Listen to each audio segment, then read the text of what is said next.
bà xôm nằm mà sẽ cái cana con mà chạy cột bóng năng xôm chuẩn bị số bóng phong nào này và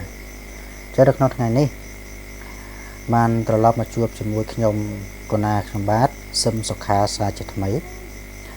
hay lược nick nhom con na trong bát xôm cho mà thuê cả bộ sải nơi trong ngõ mùi cứ tha miền nè xúa nè bà khá nè đấy slap bắt băng từ hói tá ách mà lơ mình lại rồi có sầm đây nhà cao rạp xem xén vừa dương khơi ở dương khai đại dương này dây sầm mạnh thá mọi lơ mà chờ đàm chẳng tới bà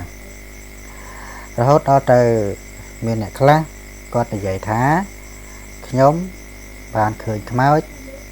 nơi ông coi ngọc ngốc cái lại cái tổ bầy muôi rồi có cái lại nam muôi chẳng tới lại có an giang mương mắt hà cốt bàn khơi bà bàn khơi hay score tiệt là ngày score tiệt bà cho nên trong nội này giờ của tại nơi dây kia anh tịch đại bà thật đó nó không lột giường đi miến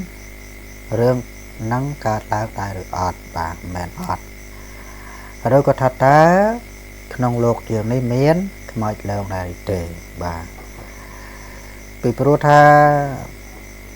riêng này dương tay để kịch chân hồ hai máu hay cái riêng phía tha mọi lâu này cứ mình men tớ phải cát nữa sầm mai dương đừng tiền và sông bay ta pi sầm mai môn màn tan tới sông bay té chùm non prasama samput công prathor miền nơi có bên riêng trong cả làng này cao nó cứ dương pi prapi cậu sáng lốp mình muốn tới chả bà xôm bạc vuông cái chỗ tận năng trách bà cao pi sớm mai prasama samput prang trong bồn toàn bàn bành nhạt ở phía khâu sang lục pra nơi cái hạp ở đây chỉ vỡ cứ chia chỉ vô đại bậc kén đạo tỷ dụa rồi có cái hạp ở đấy chẳng vì khâu sang nơi sớm mai nô lúc pra đói băng số câu là chỉ vô bà băng số câu là chỉ vô này cứ chia chỉ vô đấy lúc từ cha từ tua từ hột dốc ẩm phí còn nát để kê rôm nòng xạ sắp hai do tới bỏ chào và đôi sát tay sum non prasama samput chẳng nơi phê đà miền nụ slap kế mình đó từ cọp để cứ phía trên cứ kê do tới bỏ chào để không phải small san rồi có bàn tay được nông stem cùng kia rồi có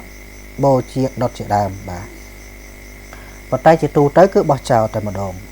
là ngày tu tới bỏ chào do tới bỏ chào bà ô bà ra mà nu slap tới nó ô bị mau cài ô bị mau cài mau chma vậy ô do tới bỏ chào phơi tới bắt ta tha mà nu slap tới do tới bỏ chào mén có mình mẹ say để bỏ chào đấy cứ ô tới tại một đồn bà ô tới nè cái này nam miền khao có là hai khao tới cái này nam miền ai có là hai ai tới bà nè ngày chẳng cứ tùm rom ô to là cái này vậy bao cháu vì ai vừa đại đầu nơi cái nát ấy là đại rôm nắng xạ sọp nắng và tay ra nát cô bị khâu sang lộ ai từ cha từ tua gió cái nát đại kê rôm nắng xạ sọp nắng dầu máu để đa bạc đán trở lụa ở cả từ chia chỉ vô pra tử là cho sớm mai nó cứ bị khâu lột phơi chẳng hai ta cả hấp và đây chỉ vô toàn miến cứ pra nớ băng sọc cô là chỉ vô đằng ấy bà rồi đặt ngày mùi nó về đã bị khâu sang lục bàn từ cha vô cái nát sầm pốt để kê rôm chỉ mùi đằng xạ sọp nắng đại xạ sọp nó cặp mấy đó ở chỗ tao bỏ chào mấy cho nó về đại lục cục tộc đại hạ nắng vì chạy đón về nó cứ miến mà nụ và phúc mà nụ bà dương này dây sầm mánh tha đôi chia và phúc sôi cay cho đam គឺកំពុងតែហួងហែងជាមួយនឹងសាកសពហ្នឹងបាទហួងហែងជាមួយនឹងសាកសពហ្នឹងដល់តែពេលវាឃើញភិក្ខុសង្ឃលោកតាឆាកទៅទាញយកកណាត់អំពីសាកសពហ្នឹងវាគិតថាលោកទៅដើម្បីដណ្ដើមសាកសពអំពីខ្លួនអញ្ចឹងហើយក៏ចូលទៅក្នុងរូបរាងកាយរបស់សាកសពហ្នឹងចូលទៅក្នុងហ្នឹងហើយក៏ងើបអង្គុយឆ្ងក់បាទលោកសូត្រអជេរាំងវត្តយ៉ាងកាយយោបថវង្អធិសេសតិឆោធោអបេថវេញាណោនិរាតថាងវកលាំងការាំងទាញមកណាសូត្របដាទាញប្រាសូត្រចប់មួយមេទាញមួយស្រាប់តែទាញមកខ្មោចហ្នឹងងើបអង្គុយឆ្ងក់សូត្រមួយមេទៀតទាញមកទៀតខ្មោចងើបឈរស្រាប់តែសូត្រលើកទី3ខ្មោចដេញប្រាដេញលោកអត់កាត់ព្រៃកាត់ផ្សៃរហូតទៅដល់វត្តបាទនៅពេលដែលប្រសង់លោកទៅដល់វត្តទៅរូបរាងសាកសពហ្នឹងក៏ដួលខ្ពក់នៅនឹងមុខខ្លោងទ្វារវត្តហ្នឹងឯងបាទអញ្ចឹងហើយក៏ពាក្យចចាមអារាមលេចលឺមកថាមានខ្មោចដេញលោកខ្មោចលងលោកអីជាដើមហើយត្រង់សាកសពដែលវាដួលនៅដែលដួលនៅមុខខ្លោងទ្វារហ្នឹងគឺដោយសារតែអសុរកាយហ្នឹងចេញអំពីសាកសពហ្នឹងចេញទៅហើយក៏សាកសពហ្នឹងមានអីពឹងទៀតมันដួលបាទដួលបាសជើងចងាងនៅមុខខ្លោងទ្វារហ្នឹងទៅណាអញ្ចឹងយើងបកមកដល់សម័យក្រោយយើងវិញថាតើបច្ចុប្បន្នមានអ្នកដែលស្លាប់បើយើងនិយាយថាខ្មោចលើងឬអត់បាទមានតើមានខ្មោចលើងខ្មោចដេញឬអត់នាពេលបច្ចុប្បន្ននេះអញ្ចឹងទី1ដើម្បីឲ្យរត់តែច្បាស់សូមបងប្អូនត្រឡប់ទៅក្រោយបន្តិចដើម្បីពិនិត្យមើលនៅភាសិតរបស់ព្រះសម្មាសម្ពុទ្ធថាតើព្រះអង្គទ្រង់សម្ដែងថាម៉េចបាទយើងមើលហើយចាំយើងមកវែកញែកបន្តទៀតបាទសัพពេសត្តាមរិសន្តិមរណន្តាំងហេជីវិតាំងយថាកម្មੰកែមិសន្តិបញ្ញបាបៈភលូបគានិរិយ៉ាងបាបកម្មន្តាបញ្ញកាមាចសូកតឹងសត្វទាំងឡាយទៀងតែនឹងស្លាប់គ្រប់គ្នាព្រោះថាជីវិតរបស់សត្វទាំងឡាយសុទ្ធតែមានសេចក្តីស្លាប់នៅខាងចុងបំផុតគ្រប់ប្រាណម្យ៉ាងទៀតសត្វទាំងឡាយរមែងកាន់យកនៅផលបុណ្យនិងផលបាបទៅតាមយថាកម្មគឺទៅតាមអំពើល្អនិងអាក្រក់ដែលខ្លួនបានធ្វើបាទអញ្ចឹងសូមឲ្យបងប្អូនធ្វើការកត់ចំណាំនៅកន្លែងនេះបាទអ្នកដែលធ្វើបាបណាបាទអញ្ចឹងកត់ចំណាំឲ្យមែនតើអ្នកដែលធ្វើបាបតែងធ្លាក់ទៅសោយទុកក្នុងនរកបាទចំណែកអ្នកធ្វើបុណ្យរមែងទៅកាន់សុគតិភពបាទអញ្ចឹងចាំឃ្លានឹងឲ្យច្បាស់បាទតស្មាករិយៈកល្យាណੰនិច្ចយ៉ាងសម្បរាយិកាំងបញ្ញានិបរលោកស្មੰបតថាហោន្តិបានិណੰព្រោះហេតុដូច្នោះហើយសាធុជនអ្នកមានចំណងចង់បានសេចក្តីសុខដល់ខ្លួនគួរតែប្រញាប់ប្រញាល់ធ្វើអំពើបុណ្យតែជាគុណគឺអ្នកប្រាជ្ញតែងរាប់អានឲ្យបានជានិច្ចជាបានកិច្ចដែលខ្លួនត្រូវកសាងសន្សំគ្រាន់នឹងបានជាទីពឹងទៅក្នុងភពខាងនាយព្រោះថាបុណ្យទាំងឡាយតែជាទីពឹងពំនាក់របស់សត្វទាំងឡាយក្នុងបរលោកបាទអញ្ចឹងយើងមើលឲ្យកន្លែងនេះបាទបច្ចៈនៅកន្លែងនេះបាទភាសាបាលីនៅកន្លែងណា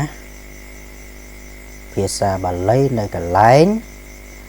យថាកម្មងយមីសន្តិបញ្ញបាបៈផលុបគានិរិយ៉ាងបាបកម្មមន្តាបញ្ញកម្មាចសោកតឹងបាទនៅកន្លែងនេះអ្នកដែលធ្វើបាបតែងធ្លាក់ទៅសោយទុកក្នុងនរកចំណែកអ្នកធ្វើបុណ្យរមែងទៅកាន់សុគតិភពបាទអញ្ចឹងបន្ទាប់ពី